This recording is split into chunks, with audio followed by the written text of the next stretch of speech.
mahar hukumnya adalah wajib ya. Dia tidak sampai pada derajat rukun dan juga tidak sampai pada derajat syarat.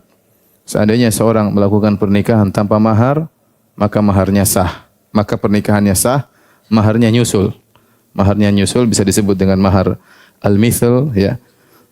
Tetapi pernikahan sah. Lain halnya jika seorang menikah ternyata syarat atau rukun nikah tidak terpenuhi. Misalnya menikah tanpa wali, maka nikahnya tidak sah. Misalnya menikah tanpa keridhaan salah seorang dari calon lelaki atau calon pengantin wanita, maka tidak sah. Misalnya menikah tanpa saksi, maka menikah tersebut tidak sah. Tetapi kalau menikah tanpa mahar, maka nikahnya sah karena mahar hukumnya wajib, namun bukan syarat, bukan rukun. Ya. Oleh karenanya disunahkan tatkala seorang menikah untuk menyebut berapa maharnya. Disunahkan untuk menyebutkan mahar, berapa maharnya. Seandainya tidak disebutkan juga tidak mengapa ya, tidak mengapa. Seperti firman Allah Subhanahu wa taala, la junaha 'alaikum in talaqtumun nisaa ma lam tamassuhunna aw tafridu lahunna fariidhah.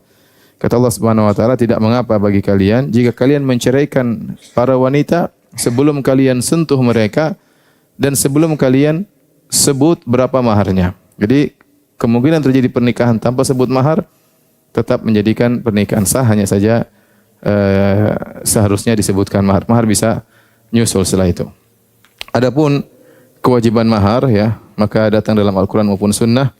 Di antaranya firman Allah Subhanahu wa taala, ya, wa atun nisaa sadaqatihinna nihlah. Berikanlah kepada para wanita mahar mereka dengan pemberian yang kalian berikan kepada mereka. Kemudian juga firman Allah Subhanahu wa taala, wa uhilla lakum ma wara'a dzalikum an tabtaghu bi amwalikum muhsinina ghairu musafihin famastamta'tum bihi minhunna fa'atuhunna ujurahunna fariidhah. Kata Allah, fa'atuhunna ujurahunna fariidhah. Kalau kalian menikahi para wanita, maka fa'atuhunna ujurahunna fariidhah. Berikanlah ujur mereka, maksudnya mahar mereka sebagai suatu kewajiban. Adapun sunnah Nabi sallallahu alaihi wasallam, maka banyak dalilnya. Di antaranya ketika Abdurrahman bin Auf menikah dengan seorang wanita Ansariyah, maka Nabi bertanya kepada Abdurrahman, kam asdaqtaha, berapa mahar yang kau berikan kepada wanita tersebut? Kata Abdurrahman bin Auf, waznu nawatin min dhahab, yaitu seukuran emas, seukuran biji. Ya. Demikian juga Nabi SAW ketika menikah dengan Safiyah bintu Huyai, ya. Safiyah radhiyallahu ta'ala anha ummul mukminin, maka Nabi menjadikan pembebasan Safiyah atau memerdekakannya sebagai maharnya. Karena kita tahu bahwasanya memerdekakan butuh biaya. Maka biaya memerdekakan Safiyah adalah mahar dari pernikahan Safiyah. Oleh karena para ulama sepakat bahwasanya mahar disyariatkan dan hukumnya wajib. Ya. Boleh menikah tanpa mahar cuma Nabi sallallahu alaihi wasallam. Kata Allah Subhanahu wa taala, wa imra'atan mu'minatan in wahabat nafsaha lin-nabi in arada an-nabiyyu yastankihaha khalisatan laka min dunil mu'minin.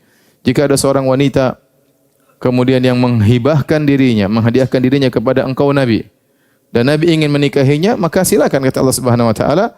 Tetapi ini khalisatan laka min dunil mu'minin, hanya murni buat engkau saja, kaum mukminin lain tidak boleh. Semua yang lain menikah harus pakai mahar, ya, harus pakai mahar. Oleh karenanya para ulama menyebut tentang sebuah kisah yang disebutkan dari Taumah al-Hakim yang dia berfatwa hendaknya kalian menikahkan putri-putri kalian tanpa mahar. Maka inilah fatwa yang salah meskipun niatnya baik, karena mahar hukumnya wajib. Sampai-sampai disebutkan kalau himarnya, tunggangannya bisa berbicara, maka dia akan berbicara, ya. Qala himaru Taumah law ansafad dahru kuntu arkabu li'anni jahilun basitun wa sahibi jahilun murakkabu.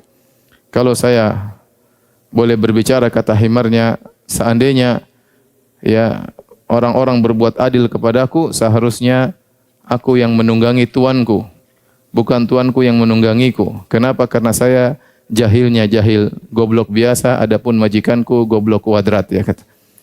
Ya. Karena dia berkata kepada orang-orang berfatwa, tasaddaqu bi banatikum yuridu bidzalika jannatin naimi. Kata dia, bersedekahlah dengan putri-putri kalian, nikahkan tanpa mahar, dia berharap masuk surga dengan fatwa tersebut, tapi itulah fatwa yang menyesatkan.